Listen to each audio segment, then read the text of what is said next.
If I were to create a YouTube channel for my business again, there are 7 things I'd do differently. If you're wondering how to grow a YouTube channel from scratch, I'll break down exactly how I would do it in this video. At the time of this recording, we have been fortunate enough to grow past 150,000 subscribers and are approaching 10 million views. But I remember the beginning, the emotional ups and downs, wondering if it's worth it. I almost quit so many times during the first year.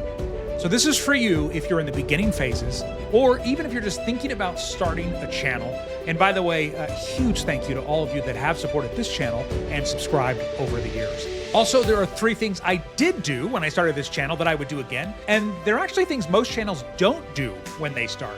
So stay until the end if you want to hear those as well. Welcome to Done by Lunch Entrepreneurs, where every episode is designed to help you run and grow your business in half the time. Oh wait, are you done? So you can move on to other things that give you purpose.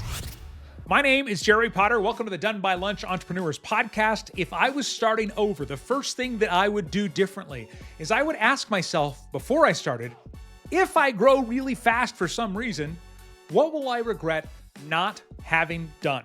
So I think I kind of went into the YouTube channel thinking it probably wouldn't work, a little bit pessimistic. The imposter syndrome certainly crept in. But now, let me just assume every video is going to get 10,000 views. What do I want to make sure that I have in there? So for example, if you are saying something like, well, when I have a bigger audience, I'm going to try and grow my email list. Or if I have a bigger audience, I'm going to promote affiliate products. Start doing that from the very beginning, because you never know which video is going to be the one that pops off. The second thing I would do differently if I was starting over on YouTube now is I would have a keyword research tool to make sure that I was making videos that people were searching for.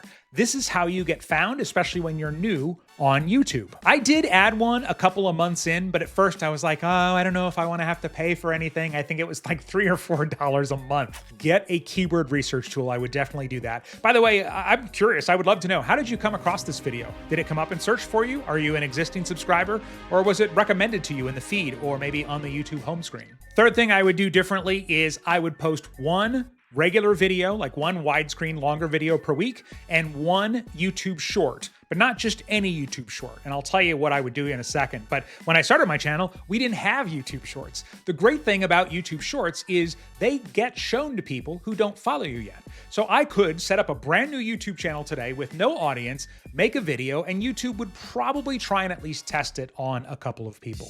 So it is a chance to get in front of new people. Now, I wouldn't just put up any old short though.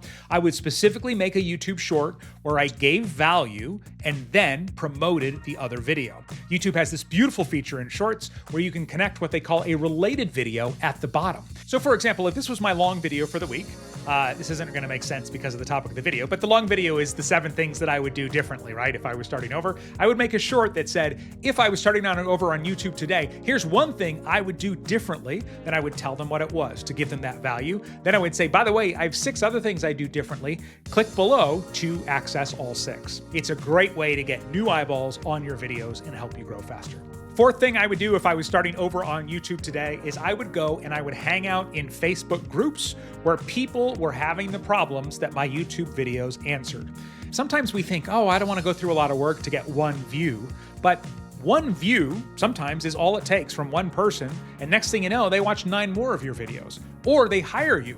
And so I would definitely spend time in Facebook groups searching for topics that people were asking about, and I would say, hey, if you're interested, I have a YouTube video that explains this and lays it all out. The number 5 thing I would do if I was starting over on YouTube today that I didn't the first time is I would start an email list from the very first video.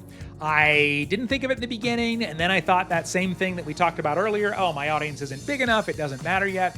Email lists are very, very valuable, and the YouTube algorithm, even if somebody subscribes, click the bells to be notified, they're still not going to probably be notified by YouTube of every video that you put out. So I would want that extra way to communicate with the other people that wanted to hear from me. The number 6 thing I would do if I was starting over on YouTube is I would start promoting affiliate products right away. It really wasn't on my radar in the beginning, but more than that, I just felt like, oh, I don't have an audience. Why would I promote something? But again, if you promote something and one person watches it and one person clicks on it and buys whatever the thing you're promoting is, you've made money.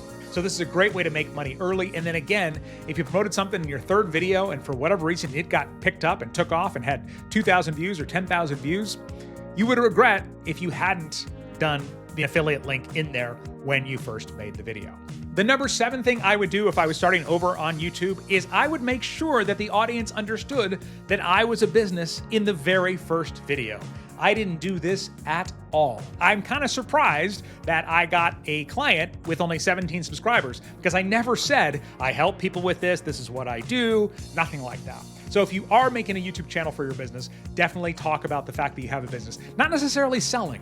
Give value, but you just mention things like, I was talking to a client the other day, or when I work with some of my customers, we talk about this. You just want to make sure that somebody is aware that you do this professionally and then you are willing to be hired if that's something that they are looking for help with. Now, I do have 3 things I did do from the start that I think really helped me, but I think most channels don't do these 3 things. And I'll tell you what those are here in just a second. Running a YouTube channel doesn't have to take as long as most people think. And that's why I host this podcast called Done by Lunch Entrepreneurs, where we show you how to run your online business in as little as half the time while making more money. This is actually one of our episodes right now. And if you want more, including some audio-only episodes, you can subscribe in your favorite podcasting app by going to donebylunchpodcast.com or just scan the QR code on the screen. The 3 things I did do when I started my YouTube channel that I do again that most channels don't seem to do. Number 1, have a unique premise. I wasn't that strategic about it. I think I just stumbled upon it, but my channel was originally called 5-Minute Social Media, and it was about helping busy business owners with their social media marketing. At the time, most of the channels seemed to be about how to do social media if it was your full-time job.